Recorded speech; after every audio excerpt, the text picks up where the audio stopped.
हाथ में एक गिलास है, आप सभी को दिख रहा होगा दोस्तों, और इस गिलास में मैंने पानी डाल रखा है और आधा भरा हुआ है दोस्तों। अब अगर मैं आपसे पूछूं कि आपका पहला व्यू पॉइंट क्या है, आपका दृष्टिकोण क्या है इस गिलास में जब आप पानी को देखते हैं, तो यकीनन आप दो उत्तर देंगे मुझे। पहला उत्तर होगा कि ये गिलास आधा भरा हुआ है और दूसरा उत्तर होगा कि ये गिलास आधा खाली है।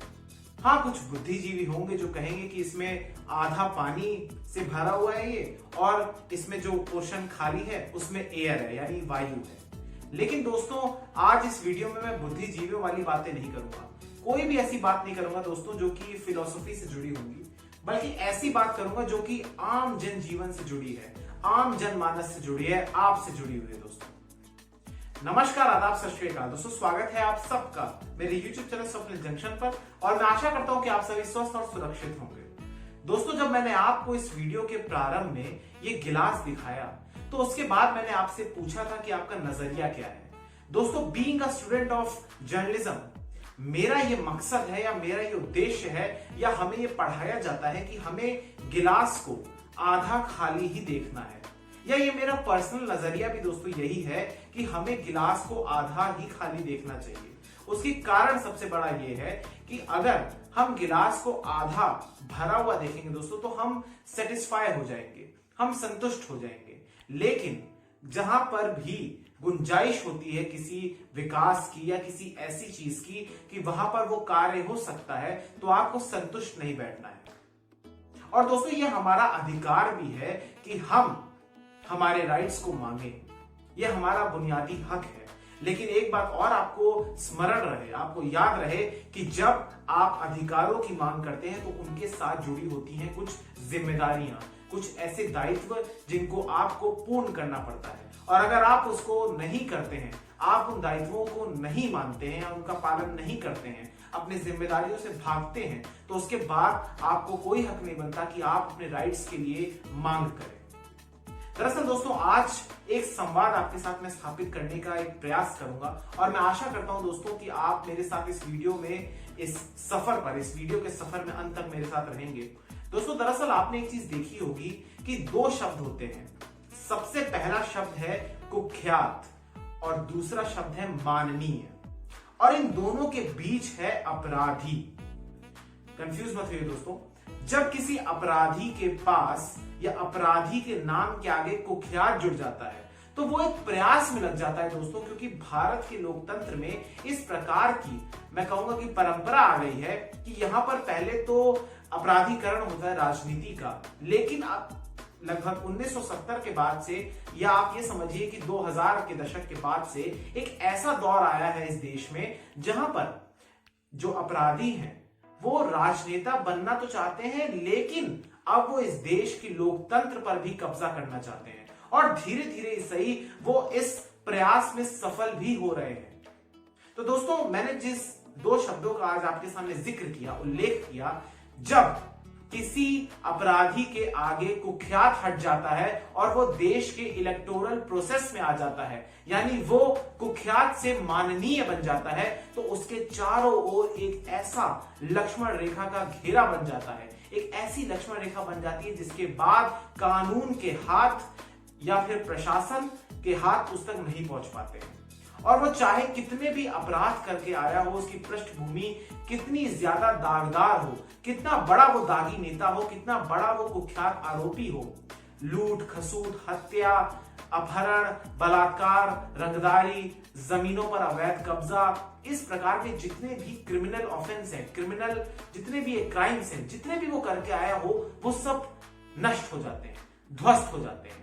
ऐसे समझिए कि अगर आपने एक लोकतंत्र का चोला पहन लिया, या फिर अगर आप कुख्यात से माननीय बन गए, तो उसके बाद आप जब तक सत्ता में हैं, आपके पास जब तक वो पावर है, आप जब तक उस सिंहासन पर विराजमान है, तब तक आपका बाल भी बांका नहीं हो सकता।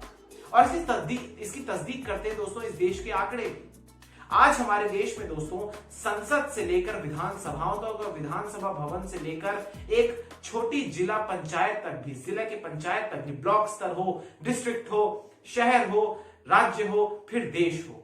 इन तमाम इंस्टीट्यूशंस में, जो पॉलिटिकल इंस्टीट्यूशंस हैं, यहां पर एक तिहाई ऐसे लोग बैठे हैं, सबको अगर मिला लिया जाए, जितने भी एमपीज हैं, एमएलएज हैं या एमएलसीज हैं, इसमें एक तिहाई ऐसे लोग हैं जिनकी छवि दागी है,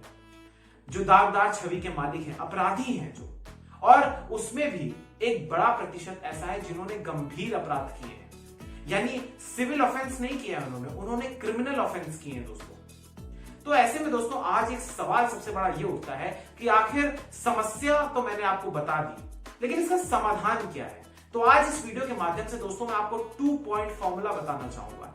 दो ऐसे सूत्र बताना चाहूंगा दोस्तों, जिसके तहत हो सकता है इस देश में एक ऐसी हवा चले, एक ऐसी लहर आए जिसके बाद जनता जागृत हो जाए, जनता अवेयर हो जाए और ज्यादा जागरूक हो जाए और वो अपने हक की डिमांड कर सके। दोस्तों एक आंदोलन तभी सफल होता है या एक अभियान तभी सफल होता है जब उससे आम जनमानस जुड़ जाता है, जब वो एक नेता का या एक तरीके से वॉलंटियर का आंदोलन नहीं बल्कि आम जनता का आंदोलन बन जाता है और उसके बाद क्रांति का जन्म होता है। तो ऐसे में दोस्तों जो 2 पॉइंट फॉर्मूला है उसमें सबसे पहला पॉइंट यह है कि सबसे पहले इस देश के संस्थाओं को, इस देश की तमाम इंस्टीट्यूशंस को, चाहे वो किसी भी क्षेत्र की हो, चाहे वो पॉलिटिकल इंस्टीट्यूशन हो, चाहे वो जुडिशियल इंस्टीट्यूशन हो, चाहे वो किसी भी प्रकार की सिविल अथॉरिटी हो, किसी भी प्रकार की किसी भी क्षेत्र से अपना संबंध रखती हो, लेकिन उस इंस्टीट्यूशन को अपना फर्ज अदा करना होगा, उस इंस्टीट्यूशन को इस प्रजातंत्र में अपनी भूमिका का निर्वहन करना होगा, अपनी भूमिका को बखूबी तरीके से निभाना होगा, तभी वो जनता की आवाज बन सकती है। और इसमें मीडिया का एक अहम रोल है दोस्तों। मीडिया का ये रोल है कि वो नजर रखे उन 3 स्तंभों पर, और जुडिशरी का ये फर्ज है, ये उनको दिया गया है, क्योंकि जब संविधान के निर्माताओं ने इन 4 स्तंभों का निर्माण किया था, एक प्रकार से आप समझिए, तो उन्होंने इसीलिए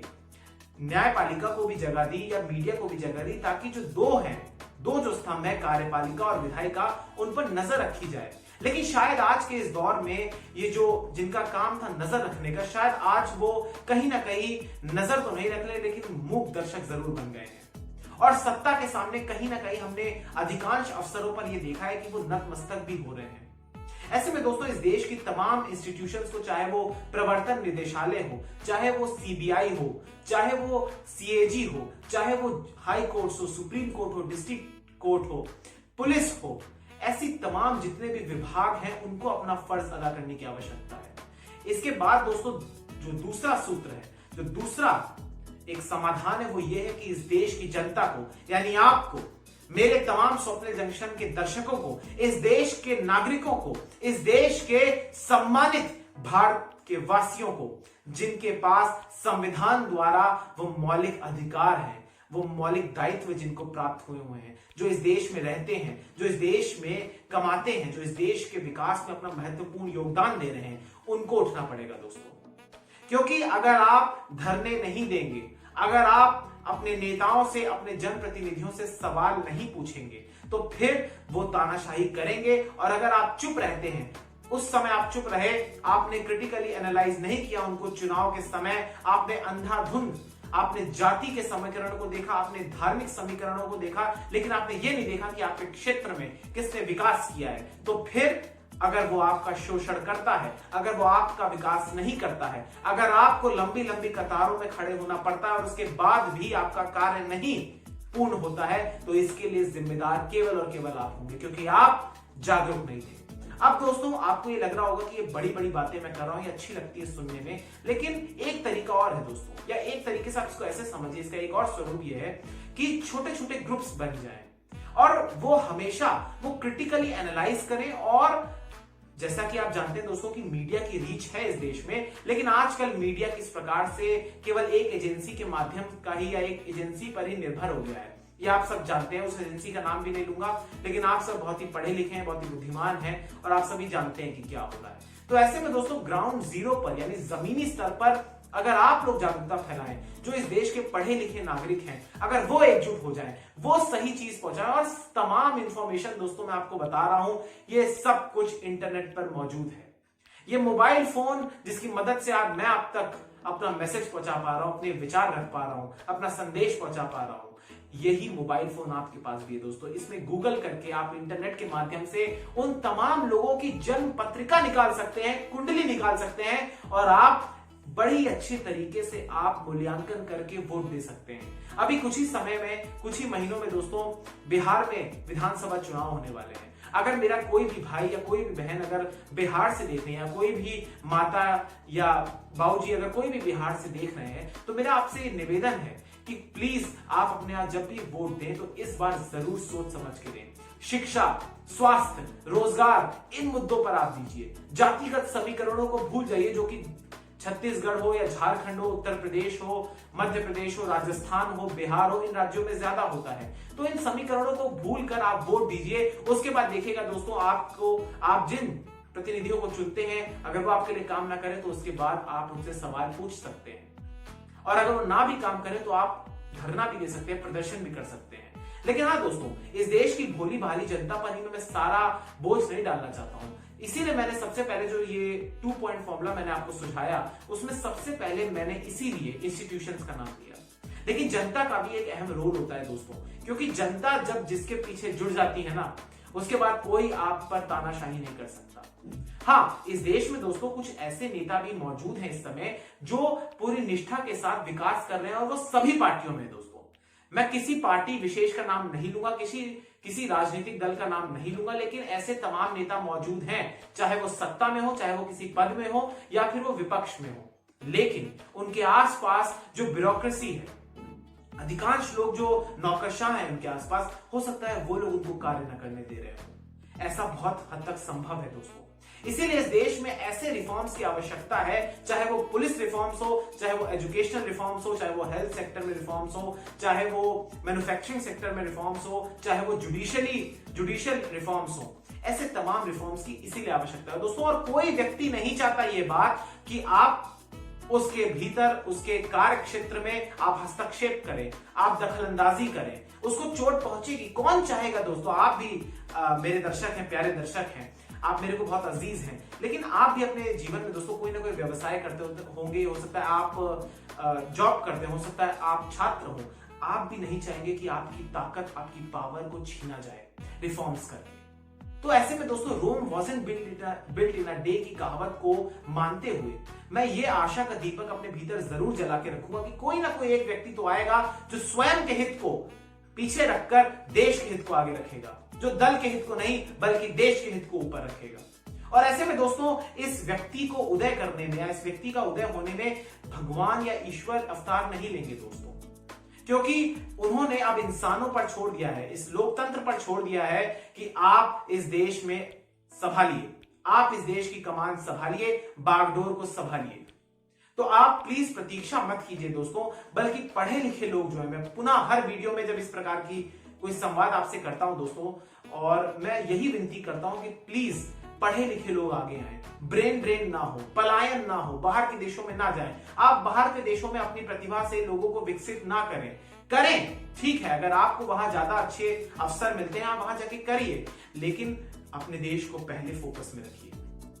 और जब आप लोग दोस्तों इस देश में नहीं रहते हैं, आप ब्रेन ड्रेन करके आप बाहर चले जाते हैं, तो उसके बाद इस देश की जो सत्ता है, इस देश की जो कमान है, इस देश की जो बागडोर है, वो फिर उन नेताओं के सामने, उन नेताओं के हाथ में बन जाती है। और वो फिर किस प्रकार से कठपुतली की तरह इस देश को नचाते हैं, ये आज मौजूदा वक्त में भी हम लोग देख रहे हैं और इससे पहले भी हमने देखा है। क्योंकि कोई भी सरकार या कोई भी उसका नुमाइंदा, वो आपको टीवी डिबेट्स में तो ऐसा लगता होगा दोस्तों कि वो सब आपस में भिड़ रहे हैं, लेकिन हकीकत यही है, वास्तविकता यही है कि वो उस खिड़की के बाद, यानी उस स्टूडियो डिबेट के बाद, वो एक घनिष्ठ मित्र होते हैं। और चाहे दोस्तों अभी आपने केरल में जिस प्रकार से गोल्ड का स्कैम हुआ, जिसमें वहां की वामपंथी सरकार पर सवाल उठ रहे हैं, या फिर राजस्थान में जिस प्रकार का पॉलिटिकल क्राइसिस चल रहा है, या फिर मसलन अभी वर्तमान की घटना है, कुछ ही दिनों पहले की घटना है कि जब गैंगस्टर विकास दुबे का एनकाउंटर हुआ, उसके बाद तमाम इंस्टीट्यूशंस पर सवाल उठे, पुलिस के जो कारस्तानी है उस पर सवाल उठे, राजनीतिक संरक्षण की बात हुई, पॉलिटिकल बैकिंग की बात हुई, नेक्सस की बात हुई। ये सब क्यों होता है दोस्तों? ये स्कैम्स, ये फ्रॉड, ये सब क्यों होता है? ये इसीलिए होता है क्योंकि उस देश की जनता जागृत नहीं होती, उस देश की जनता सवाल नहीं पूछती, केवल और केवल नतमस्तक होकर अपने नेताओं को ही अपना आदर्श मान लेती है। नेताओं को आदर्श मानिए, लेकिन अंधभक्त मत बनिए। उन नेताओं का सम्मान जरूर कीजिए जो आपके साथ मुसीबत के वक्त में खड़े हैं। उन नेताओं को जरूर आदर कीजिए, उनका सम्मान कीजिए, उनका सत्कार कीजिए जो आपके साथ ऐसी विषम परिस्थितियों में आपके साथ हैं, आपके क्षेत्र में है, आपके जिले में है, आपके गांव में है, आपके राज्य में है, आपके देश में है। लेकिन उन नेताओं की अंधभक्ति मत कीजिए जो केवल और केवल पावर के दम पर, पैसे के दम पर, सत्ता के दम पर केवल और केवल तभी आपके दरवाजे पर आते हैं, या कभी तभी आते हैं जब वो रैली को ऑर्गेनाइज करते हैं, तभी करते हैं जब कोई निकट में चुनाव हो। बहुत बहुत धन्यवाद दोस्तों। मैं उम्मीद करूंगा दोस्तों कि आपको ये वीडियो पसंद आई होगी, और मैं वादा करता हूं दोस्तों कि आने वाले समय में ऐसी वीडियोस के साथ, ऐसे संवादों के साथ आपके सामने जरूर आता रहूंगा दोस्तों। तो मैं उम्मीद करूंगा दोस्तों कि आप जो मैंने आपको 2 पॉइंट फॉर्मूला बताया है उसमें आप लोग जरूर सोचेंगे। बहुत बहुत धन्यवाद। इस वीडियो को दोस्तों लाइक कर दीजिए अगर आपको पसंद आए, इसको अधिक से अधिक शेयर कर दीजिए। कमेंट सेक्शन में दोस्तों अपने सुझाव जरूर डालिएगा, बताइएगा मुझे, और इस चैनल पर अगर नए हैं तो इसको प्लीज सब्सक्राइब जरूर कर दीजिएगा दोस्तों, ताकि मेरा भी उत्साह बढ़ता रहे, मेरा भी हौसला बढ़ता रहे। बहुत बहुत धन्यवाद दोस्तों। स्वस्थ रहिए, सुरक्षित रहिए, अपना ख्याल रखिए। जय हिंद, जय भारत, वंदे मातरम, इंकलाब जिंदाबाद, सत्यमेव जयते। नमस्कार।